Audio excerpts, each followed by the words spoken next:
오늘은 경매에서 사용되는 웹사이트들을 알아보려고 합니다. 경매 사이트나 뭐 등기부 등본을 보는 사이트, 그 외에 여러가지 사이트들을 제가 소개를 해드리겠습니다. 이런 거는 뭐 누가 따로 알려주는 건 아니고, 예, 경매를 검토하다가 잘 이제 필요에 의해서 하나씩 찾게 되는 거죠. 이런 사이트들도 이게 계속 생기고 새로운 서비스가 제공이 되고는 해요. 근데 저는 이제 최근 뭐 몇 년간은 뭐 새로운 사이트가 어떤 게 생겼는지 사실 그런 거는 검토를 이제 하진 않았습니다. 여러분들께서도 좀 좋은 사이트가 있다고 하면은 소개를 댓글을 달아서 좀 소개를 해주셨으면 좋겠습니다. 그러면 이제 가장 기본적으로 경매 정보 사이트부터 보겠습니다. 경매 정보는 유료 사이트하고 무료 사이트가 있는데요. 저는 유료 사이트 가장 대표적으로 디지옥션이 있죠. 그리고 굿옥션이 있습니다. 이 두 사이트는 좀 가격이 비싸고요. 이제 인터넷 좀 검색을 해보시면 1년에 뭐 10만원, 20만원 선에서 전국 정보를 제공하는 사이트들도 있습니다. 저는 이제 디지옥션만 사용을 해봤고요. 그래서 일단 디지옥션을 한번 가보도록 하겠습니다.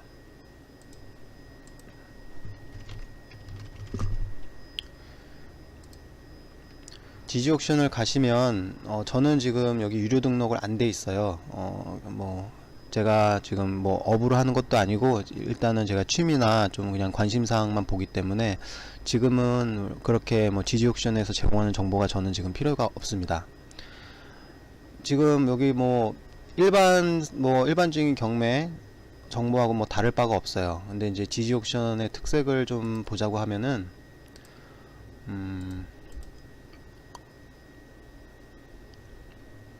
여기 이제 여기 사건과 진행과 뭐 이런 게 나오는데 공시 자료가 있죠. 공시는 뭐 국가에서 제공하는 경매하고 그 다음에 행정 자료들이죠. 등기부 등본, 감정, 물권 명세서, 현황, 법원 문건 접수, 부동산 표시, 여기까지는 이제 경매 서류입니다. 경매 들어가 있는 자료고요. 그 외에 이제 토지 이용 계획은 디지옥션에서 토지 이용 계획을 링크를 해준 거예요. 그래서 이걸 누르시면 이 땅이 뭘 할 수 있다 없다 그런 게 이제 나오죠. 여기 이제 도시지역이고 2종 일반 주거지역. 이제 뭐 2종 일반 주거지역이 뭔지 모르시는 분들이 있는데 요거 이렇게 클릭을 하시면 밑에 이제 있어요. 국토계획 및 이용에 관한 법률, 국토계획 및 이용에 관한 법률, 여기서 2종 일반 주거지역이라고 여기 있죠. 그래서 요걸 이렇게 클릭을 하시면 할 수 있는 행위와 할 수 없는 행위가 쭉 나열이 되어 있습니다. 이렇게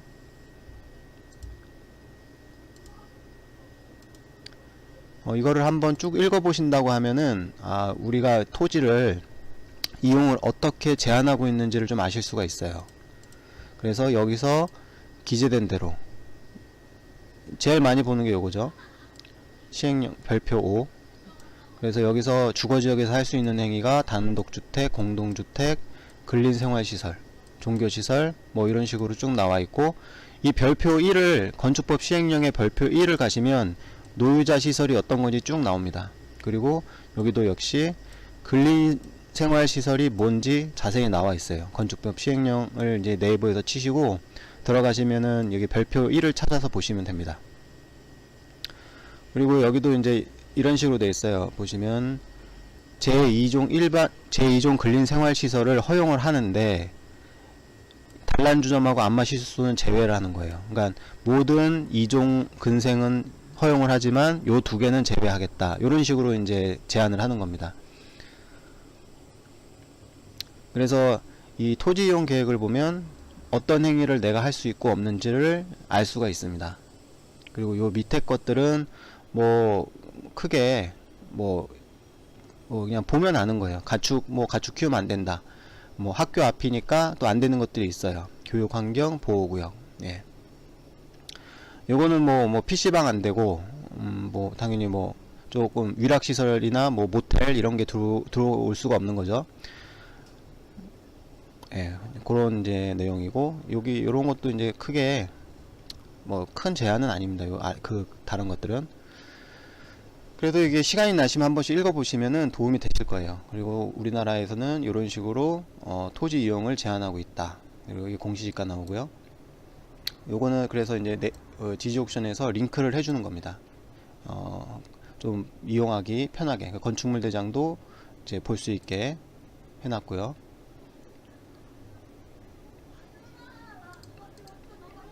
예. 뭐 이런 거는 이제 여기 지지옥션에서 권리 분석 같은 것도 제공을 하는 건데 거의 맞긴 맞습니다. 예. 거의 맞고, 여기도 이제 등기부등본의 이제 말소 사항들, 예, 참고하시면 되고요.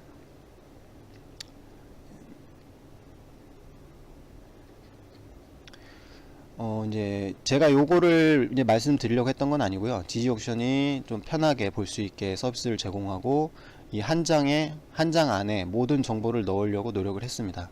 역시 이제 유료 사이트답게 잘 돼 있죠. 보기도 편하고요. 이제 지지옥션에서 제공하는 이제 것들이 있는데, 일단 뭐 경매 검색을 보시면 뭐 이제 제가 이제 좀 좋아하는 거는 여기 이런 층수 같은 거, 상가를 볼 때 1층인지 지하인지 뭐 2층인지 층수를 정할 수 있다는 거, 그 다음에 특수 조건을 입력해서 내가 유치권만 보고 싶으면 유치권만 보고 뭐 이런 내용들. 그럼 역세권 같은 거를 검색할 수 있는 것도 생겼어요. 근데 제가 요거는 이제 별로 해보진 않았습니다. 그 다음에 이제 제가 좀 지지옥션에서 좋다고 생각하는 기능이 여기 이해관계인 검색이에요. 이해관계인. 또 어떤 사람이 유치권 신고를 했다. 뭐 그 회사 아니면은 그 회사가 혹시 유치권을 다른 건에도 신고한 게 있나? 이 사람이 조금 유치권으로 여러 개 신고한 사람이 아닌가? 그런 브로커가 아닌가? 조금 검색해 볼 만한 게 있고, 뭐 채권자, 채무자, 소유자 여러 가지. 그러니까 모든 사건을 보는 건 아닌데 어떤 사건에 이 사람을 조금 한번 검색해 보고 싶다 하는 경우가 있어요. 그때 좀 쓰시면 되고요. 그 다음에 이제 예정 물건, 뭐 예정 물건도 이제 대법원에서 정보 제공을 하는데 정보 제공이 이제 좀 어렵고 검색 자체가 좀 상당히 불편합니다. 근데 이제 지지옥션에서는 좀 편하게 해주고 있고요. 근데 이제 이 요금이 조금 부담되는 금액이에요. 뭐 1년에 114만원. 제가 알기로 이 금액이 이제 오르지는 않았어요. 그렇게 뭐 10년 동안. 그러니까 어떻게 보면은 뭐 저렴하게 올리지 않고 하는 거긴 한데, 그럼에도 불구하고 이게 적은 돈이 아닙니다. 예, 저는 뭐 경매를 본업으로 하시는 분들은 이 금액이 뭐 당연히 투자를 해야 되는 금액이지만, 일단 취미로 하시는 분들한테는 과연 이 정도까지 필요가 있을까 모르겠습니다. 구독션은 제가 안 들어가 봐서 모르겠는데, 또 구독션 쓰시는 분들은 좋다고 하시더라고요. 그래서 뭐 제가 안 써본 거니까 그건 설명을 이제 생략을 하고요. 근데 제가 쓰는 유료 사이트는 지지옥션만 써봤고, 이제 무료도 내가 설명을 해드릴게요. 무료 사이트 중에서 괜찮은 게 여기 원래 지지옥션에 이렇게 배너가 올라온 사이트가 있어요.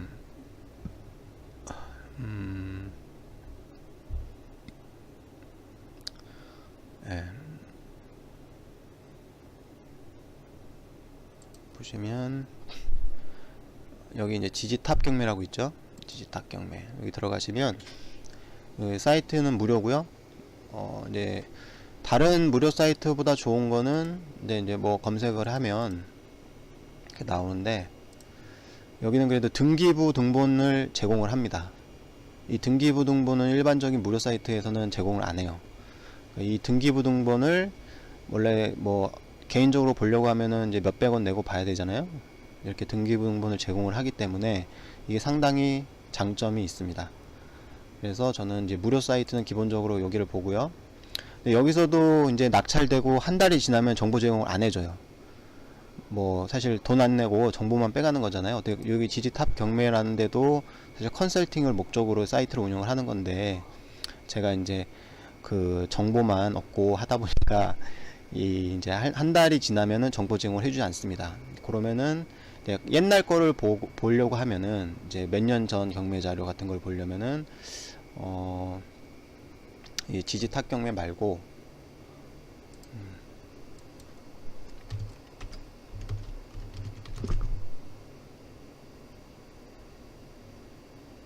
이제 KMAX라는 그 경매가 있어요.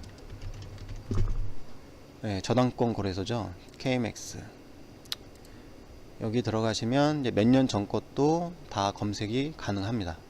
근데 일단 제가 이제 제가 경매를 볼 때 등기부 등본을 제공하는 사이트, 그리고 몇 년 전 정보도 제공하는 사이트, 저는 이 두 가지만 있으면은 괜찮기 때문에 이 두 가지를 이제 택해서 보고 있고, 만약에 한 군데에서 어떤 정보를 이제 제한한다고 하면 전 다른 사이트를 찾아보겠죠. 현재는 이 두 사이트가 저한테는 이제 맞아서 보고 있고, 요거를 이제 설명을 해드리는 겁니다. 다음으로는 이제 행정 정보를 제공하는 데가 있어요. 건축물 대장, 뭐 이거는 민원24 가시면 되고요. 민원24 가시기 전에 그냥 여기다가 건축물 대장 이렇게 치시면은, 예, 건축물 대장을 볼 수 있게끔 해놨습니다. 여기 들어가시면. 그리고 전입 열람. 전입은 이제 동사무소 같은데 방문을 하셔야 되고, 인터넷으로는 열람이 안 됩니다. 그리고 뭐 이해관계인이어야 열람이 가능하고요. 경매 나오면은 뭐 경매 때문에 열람하려고 한다고 하면은 이제 열람을 시켜줍니다. 뭐 이런 거는 제가 따로 자세히는 설명을 안 하겠습니다. 뭐 유튜브나 이런 데서 검색을 하시면 좀 자세히 나오는 사항이니까요. 그리고 이제 등기부등본을 보는데, 이게 권리분석이 기본이죠. 등기부등본 보는 게. 근데 이제 별도로 이제 이 물건이 과거에도 경매에 한번 나온 적이 있는지 등기부등본에서 흔적을 찾아볼 수가 있어요. 낙찰이 된 사례가 있는지, 아니면 경매에 들어갔다가 취하된 사항이 있는지. 취하가 됐다고 하면은 그때는 감정이 어떻게 됐는지, 경매가 가격이 뭐 유찰이 됐는지, 뭐 그런 정보가, 과거 경매 정보가 필요하기 때문에. 그리고 과거의 사진이 어떻게 찍혔고, 건물 상태는 어땠고, 뭐 그런 사항들을 또 확인할 수가 있습니다. 뭐 등기부 등본에 표시된 게 가장 이제 표시가 됐다고 하면 찾기가 가장 편하기 때문에 이걸 보시고요. 그 다음에 이제 뭐 가압류나 어떤 돈의 흐름이 있잖아요.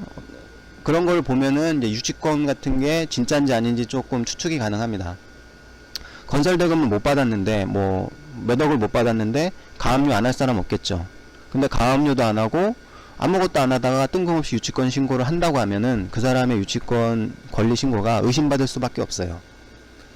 예, 그런 권리나 그 채무자의 그 재무 상태가 어떻게 이제 과거에 진행이 됐는지 등기부상의 그 권리 신고를 보면서 추측을 할 수가 있죠.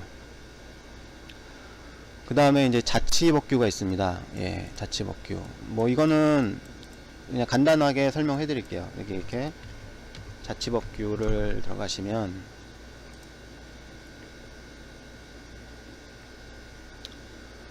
이 자치법규라는 게 약간 도시마다 달라요. 그래서 뭐 예를 들면은 주차장 규정이나 뭐 아니면은 이제 정부에서 어떤 거는 허락을 하는데 어떤 범위를 정해놔요. 이 범위 안에서 자체적으로 그 지역 행정관청이 정해라 하는 게 있어요. 그러면은 그게 어떻게 정해놨는지 확인을 하는 거예요. 뭐 경기도 뭐 의왕시로 이동을 하면, 경기도 의왕시에서 정해놓은 조례와 규칙과 훈령이 있죠. 이제 이거는 이제 의왕시에만 적용이 되는 거예요. 그러니까 내가 관심 있는 사항에 대해서 확인할 수가 있는 겁니다. 예.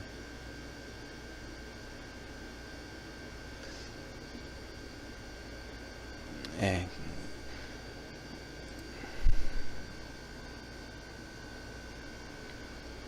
요거는 이제 뭐 예를 들면 건폐율이나 용적률 같은 것도 그 시에서 정하는 거기 때문에 그 시에서 어떻게 정해놨는지 이제 확인을 하시는 게 이제 가장 기본적으로, 네, 찾아보실 수 있는 내용이에요.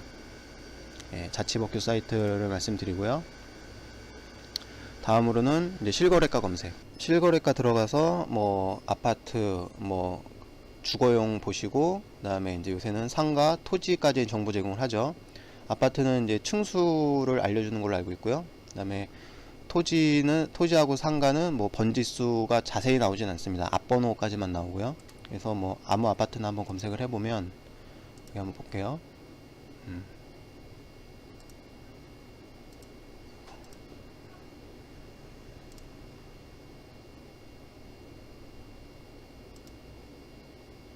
예. 그래서 뭐 18년 8월 그리고 3월에 뭐 이 면적이 이렇게 거래가 됐다라는 게 나오죠. 그러면 이게 경매하고도 한번 비교를 해보시면 돼요. 경매를 비교해 보시고 요때 요 근방에 낙찰이 어느 정도 가격이 됐는지, 이건 저층이고 이거는 좀 중층인 거를 감안을 해서 경매 낙찰가하고 비교를 해서 시세에 비해서 경매가 뭐 5% 싸다, 10% 싸다 이 정도 예측이 되면은 그 다음 입찰 때 참고해서 입찰할 수가 있겠죠. 이런 걸 해보시면은 이 낙찰의 폭이 생각보다 있다는 걸 아실 수가 있고요. 내가 조금 소극적인 입찰, 뭐 좀 높지 않고 일반적인 낙찰 사례보다 내가 좀 더 낮은 가격에 썼을 때 내가 몇 번 정도 입찰을 해야 낙찰할 수가 있는지 그 확률을 조금 알아보실 수가 있어요. 근데 이건 좀 낙찰 사례나 실거래가를 좀 열심히 검토를 해보셔야 되죠. 그래서 뭐 내가 10번 입찰해야 아니면 20번 입찰해야 한번 간신히 낙찰하겠구나 이런 생각이 드세요. 이걸 검토를 해보시면.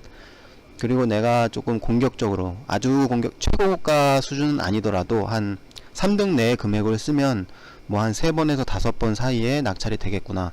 그리고 경매가 1년에 몇 건 정도 나오니까 내가 낙찰하는데 몇 달 정도 걸리겠구나. 요거를 어느 정도 조금 미리 입찰하기 전에 계획을 좀 세우시는데 도움이 되실 겁니다. 그리고 여기 토지 같은 거 보실 때는 이거는 예를 들면은 여기 뭐 신사동에 뭐 대지 그리고 뭐 주거지역 얼마 이런 식으로 나와요. 그러니까 내가 신사동 전체에서 그거를 감안을 하고 보는 겁니다. 뭐 신사동 대지가 얼마야 이게 아니고 일반적으로 얼마인데 내가 지금 보는 이 위치는 일반적인 신사동 위치보다는 좋으니까, 그러니까 좋다 나쁘다를 평가를 할 수가 있어야 돼요. 예를 들면은 여기 지금 보시면 이런 코너 자리 있죠? 이런 데는 좋은 자리겠죠? 이면도로지만 토지는 위치마다 가격이 다 다르기 때문에 어느 정도 지금 내가 검토하는 토지가 좋은 자리인지는 안 좋은 자리인지는 좀 아실 수가 있어야 됩니다. 예. 그리고 예를 들면 여기 지금 이 자리랑 지금 여기 7이라고 써진 자리랑 여기 자리랑은 이렇게만 보면 사실 잘 몰라요. 근데 이제 어디서 차이가 나냐면은 여기는 이제 길이 막혀 있죠. 여기 압구정 4길이라고 되어 있는데 요건 이제 쭉 뻗어 있는 길이죠. 그럼 사람들이 요 길로는 안 들어와요. 왜냐면은 이게 어차피 들어와 봐야 막힌 걸 알기 때문에 요 길로 주로 다니죠. 안 막힌다.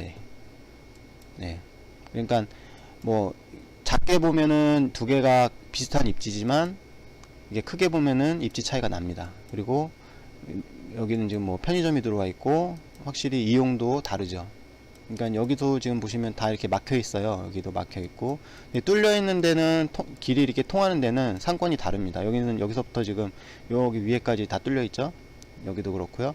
그러니까 요런 자리가 이제 이 두 개가 메인 상권이 되는 거예요. 이렇게가.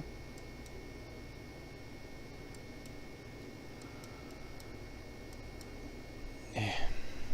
그래서 실거래가도 봤고요. 이제 다음으로는 세움터를 보겠습니다. 예. 이런 세움터 같은 거는 일반적으로 말을 많이 안 해줘요. 근데 좋은 정보를 지금 얻어 가시는 겁니다. 세움터는 여기 지금 크롬에서는 들어가지지가 않고요. 예. 익스플로어에서만 들어갑니다. 세움터. 이제 건축 정보를 제공을 하는데요. 세움터. 우리가 뭐 건축 허가가 언제 났는지, 뭐 우리가 이제 법정지상권을 검토할 때 건축을 언제 했는지, 언제 착공을 했는지 그게 좀 중요한 사항이잖아요. 그런 거를 검토할 때는 보통은 이제 시청에다 전화를 하죠. 전화를 해서 뭐 번지수 불러주고 뭐 거기가 뭐 언제 됐습니까 이런 식으로 물어보는데, 이제 세움터에 들어오시면 검색이 가능합니다. 건축 인허가 정보에 들어가셔서 여기 지금 기간을 입력을 하시고요. 뭐 2018년 1월 예, 1월 1일부터 2018년 12월 말일까지 이렇게 하면 이제 1년치가 검색이 되는 거죠. 이런 식으로 어떤 번지에 1년치를 계속 검색을 해서 뭐 5년치, 10년치를 검색을 할 수가 있어요. 그래서 그 공사가 언제 이제 건축 허가 신고를 냈고 언제 착공을 했고 언제 준공이 됐는지 그런 거를 이제 요거를 이제 시청에 문의하지 않고 확인할 수가 있습니다. 자, 그럼 세움터까지 받고 다음은 이제 법원이에요. 법원에서 이제 사건 검색을 하죠.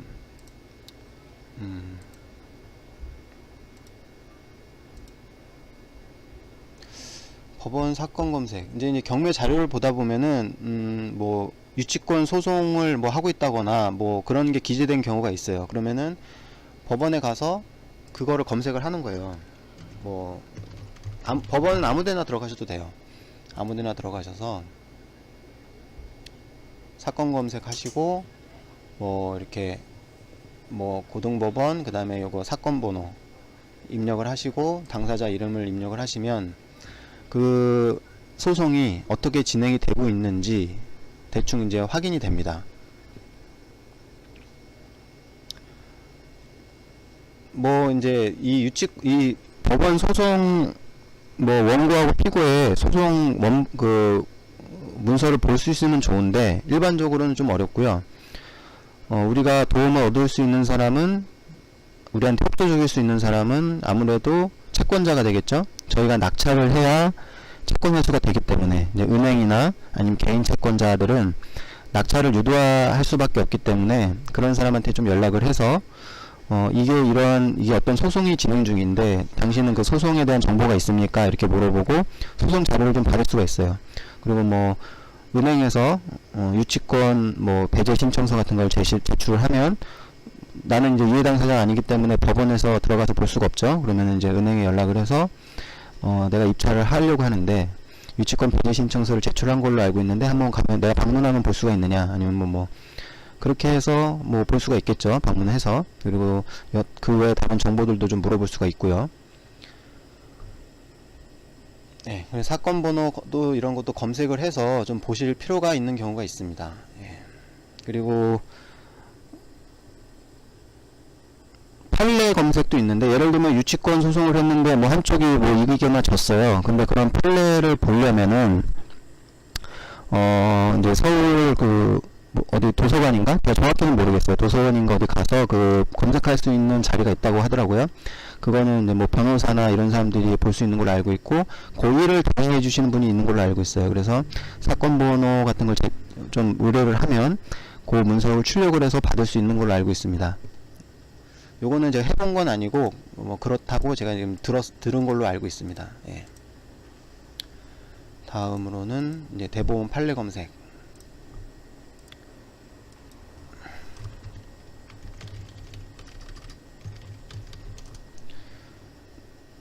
경매하시면서 많이 들어오실 일은 없으실 텐데 이제 사실 공부를 하시거나 아니면 내가 관심 있는 사건에 대해서 비슷한 사례가 있는지 좀 찾아보실 필요가 있어요.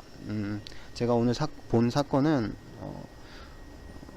건물 철거 비용 이게 토지 유치권과 영향이 있는가, 결련성이 있는가.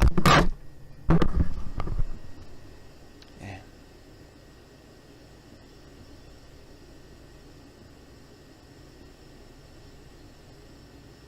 지금 요 대부분 판례만 봐서는 뭐 딱히 보이진 않네요. 네. 아마 요런 문헌 중에는 있을 것 같습니다. 그래서 조금 유치권이나 여러가지 사안에 대해서 대법원 판례를 통해서 좀 확인을 하고 공부하시는 게 좀 필요합니다. 대법원 판례까지 봤고요. 그 다음에 이제 지적정보 뭐 다음이나 네이버 지도를 많이 보시죠. 지도를 뭐 당연히 아마 뭐 경매 사이트랑 지도랑 같이 켜놓으실 거예요. 이렇게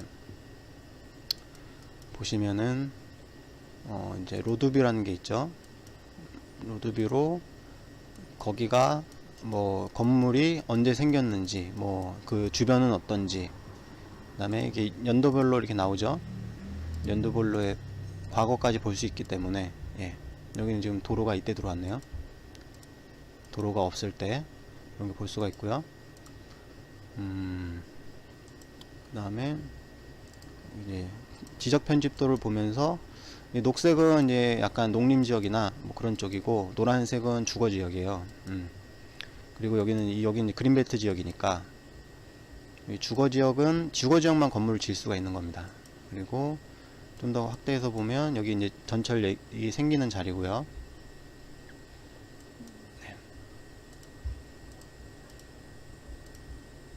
네. 지도는 뭐 아마 계속 보셔야 됩니다. 예.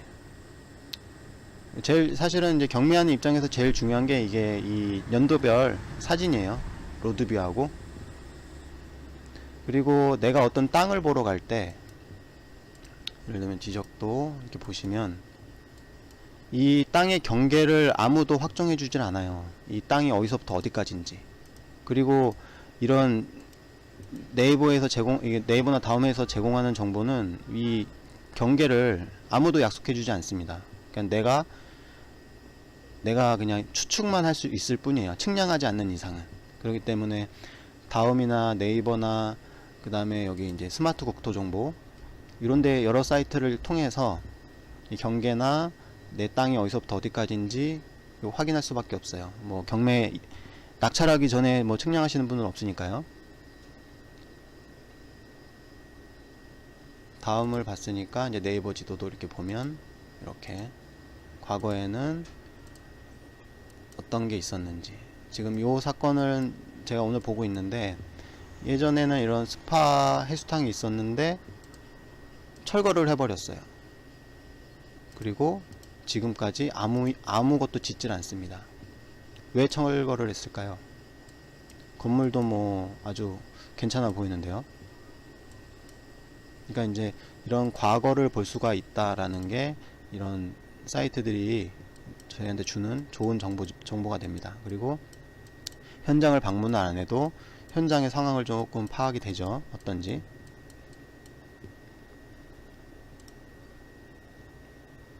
네, 그래서 다음 네이버 지도, 그 다음에 토지 이용 규제 정보는 제가 아까 디지옥션에서 보면서 한번 제가 말씀을 드렸죠. 그 토지에서 어떤 행위를 할 수 있는지 그 행위가 적혀져 있는 정보를 제공하는 사이트입니다. 토지 이용 규제 정보. 예. 그리고 이 사이트는 이제 스마트 국토 정보예요. 근데 여기 지금 보시면은 이런 지번마다 경계가 나와 있고 건축물이 위치해 있는데, 제 경험으로는 이게 네이버나 다음보다는 조금 경계가 정확하고, 그리고 보시면은 어떤 지번에 뭐 건축물이 있는지 없는지, 건축물 면적이 얼마인지까지도 어느 정도 정보 제공을 해요. 그리고 뭐 경기도 포털 뭐 그런 지자체에서도 정보 제공을 해주는 걸로 알고 있어요. 근데 뭐 제가 들어가서 꽤 괜찮다고 생각은 한 적은 있는데, 뭐 따로 들어가서 이용하고 있지는 않습니다. 그냥 요 정도 보시고, 그 다음에 이제 구글이나 네이버에서 조금 경매 번지수를 좀 검색을 하실 필요도 있어요. 예를 들면은 제가 지금 봤던 사건, 한번 요거를 볼게요. 여기 보면은 2017 타경 29254예요. 그런데 등기부를 들어가 보면 이 사람이 이미 경매로 인한 매각을 했어요. 그러니까 이 사건 이전에 소유권 취득을 경매로 했기 때문에 이거 경매 한번 찾아봐야겠다라는 생각을 했어요. 경매로 이 사건을 한번 찾아봐야겠다. 그래서 이 사건을 찾으려면 이제 제가 여기 지지탁 경매에서는 제공을 안 하니까 KMX에서 제가 이제 그 번지수를 쳤습니다. 그 번지수를 치니까 이렇게 2013년에 매각한 사건이 나와요. 2013년에 매각한 사건이 나오고, 그때 사진을 볼 수가 있습니다. 뭐 이게 지금 철거가 됐는데 왜 철거됐는지 도저히 이해가 안 될 정도로 지금 뭐 이용하시는 분들도 꽤 있고, 뭐 상태도 아주 좋아 보여요. 뭐 이렇게 크게 흠난 데도 없고. 이거를 왜 철거했을까? 이거 내부 시설도 보면은 모르겠어요. 제가 크게 뭐 이렇게 지저분하거나 그런 것도 아닌데 왜 철거를 했을까? 이해가 안 됩니다. 어쨌든 과거의 사진과 과거의 감정가, 그다음에 과거의 낙찰 사례, 그리고 과거의 이해관계인들. 이거는 보시면은 유치권 신고가 들어왔다가 저당권자가 부존재 신청서를 제출하니까 다시 유치권을 취하를 했어요. 그리고 왜 다른 신고자가 없다고 하면은 사실상 이건 유치권 신고가 없는 물건이에요.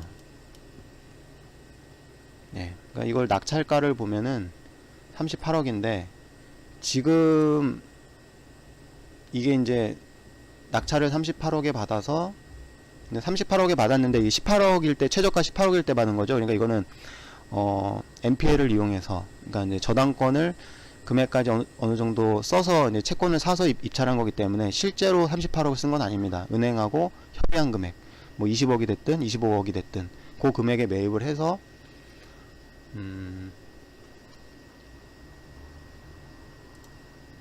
지금 매입을 해서 대출을 요거의 70% 21억을 받은 거죠. 예. 그러니까 아마 한 24억이나 25억 정도 매입을 해서 대출을 21억 받은 거예요. 그러니까 대출을 21억 받는다는 거는 사실 유치권이 없다고 본 거죠. 예. 유치권이 없고 현장에 방문도 했고 아무 이상이 없으니까 대출이 나간 겁니다. 이거는. 그러니까 그런 것까지 추측이 가능을 해요. 그리고 지금 제가 요 얘기를 꺼낸 거는 이제 구글이나 네이버 검색을 얘기를 하면서 꺼낸 건데, 이 번지수를 구글이나 네이버에서 한번 검색을 해봅니다. 예, 검색을 해보면 여기 옛날에 스파 자리였으니까 이게 제가 스파로 검색을 했어요. 그러면은 2012년 사건이 나와요. 근데 이거는 또 사건 번호가 2008 타경입니다. 2008 타경. 그러니까 제가 방금 본 거보다 더 전에 게 있는 거예요. 예, 더 전에 게.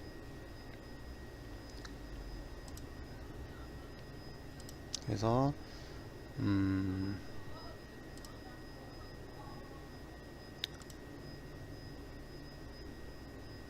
등기부만 보면 2016 타경 요건만 알 수가 있는데, 아니죠,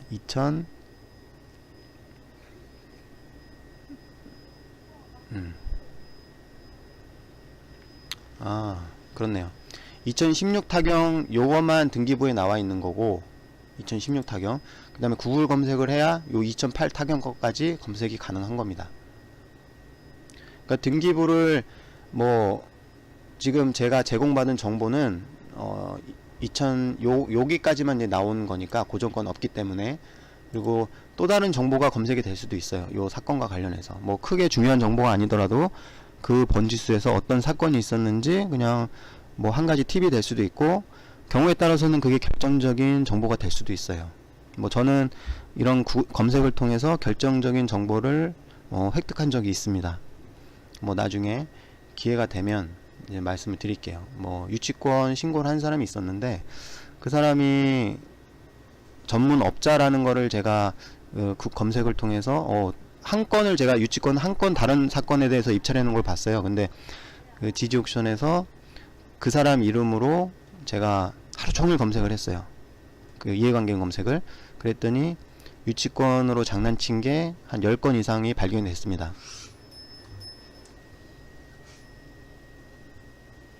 뭐 일반 물건을 이렇게 할 필요는 없는데, 뭐 별도의 권리 신고가 있는 좀 부담이 있는 물건은 여러 각도로 검토해 볼 필요가 있습니다. 그래서 여기까지 제가 이제 경매를 이용하면서 보통 제가 보고 있는 정보들, 과거에는 이거보다 좀 더 많았던 것 같아요. 뭐 이것저것 여러 가지 사이트들에서 여러 가지 정보를 제가 얻으려고 노력했던 것 같은데, 지금은 뭐 생각이 그냥 이 정도까지고, 이거를 꼭 뭐 이렇게 정해진 게 아니고 내가 어떤 정보가 필요하다라는 생각이 들면 그 정보를 제공하는 사이트가 있나, 뭐 좀 더 이렇게 점점 갖춰 나가는 거죠.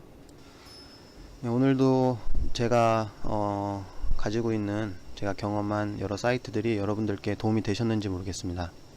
구독과 좋아요를 눌러주시면 제가 또 힘을 내서 다음 방송도 준비를 하겠습니다. 감사합니다.